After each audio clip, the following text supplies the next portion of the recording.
પ્રવાસન સ્થળ તરીકે કચ્છ ખૂબ જ જાણીતું બન્યું છે। આ સાથે જ ભુજ અને મુંબઈ વચ્ચેની કનેક્ટિવિટી કચ્છના અર્થતંત્ર માટે પણ ખૂબ જ મહત્વની છે, જેથી ભુજથી રેલવેની અપૂરતી સુવિધાને કારણે લોકોને મુસાફરી કરવામાં હાલાકી ન પડે તે આવશ્યક છે,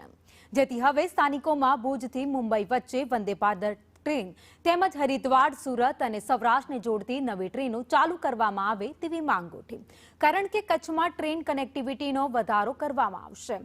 અને તેનો ફાયદો ઔદ્યોગિક અને પ્રવાસન ક્ષેત્રને પણ મળી શકે। અમારી માંગણી છે કે જેટલી ગાંધીધામ જેટલી ટ્રેનો આવે છે બધે ભુજ સુધી આવે, કારણ કે એમાં ગાંધીધામ તો આવવાનું જ છે, એવું નથી કે ગાંધીધામ નહીં આવે, તો ભુજ સુધી લંબાવવાથી ઘણો વિકાસ થઈ શકે એમ છે। અત્યારે જે પણ ઇન્ડસ્ટ્રીયલિસ્ટો બધે જે અહીંયા આપણા રોકાણ કરી રહ્યા છે એ હિસાબે પણ રેલવેની સર્વિસ અને એરની સર્વિસ બંને એટલી જરૂરી બની ગઈ છે। પણ અમારો લક્ષ્ય જે છે કે ભુજમાં મેક્સિમમ ટ્રેનો આવે અને નવી ટ્રેનો પણ જે છે ડેઇલી નથી, અત્યારે જે વીકલી છે એ પણ ડેઇલી કરવામાં આવે કે સુપરફાસ્ટ એસી જે ટ્રેન છે એ પણ બહુ ફૂલ જ જાય છે, એના માટે પણ અમારી માંગણી છે। એક માંગ એવી છે કે ભુજથી મુંબઈની એક વંદે ભારત ટ્રેન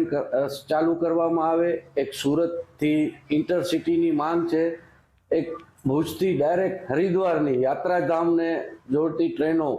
હરિદ્વાર છે, પછી દ્વારકા છે, સૌરાષ્ટ્રને જોડતી ટ્રેનોની માંગ છે। ભુજ અમદાવાદ નમો ભારતને ચાલુ કર્યા પછી સારો એવો પ્રતિસાદ મળ્યો છે, ત્યારે કચ્છના લોકોને એક એવી લાગણી અનુભવે છે કે હવે વધારે ને વધારે ટ્રેનની કનેક્ટિવિટીઓ કચ્છને મળે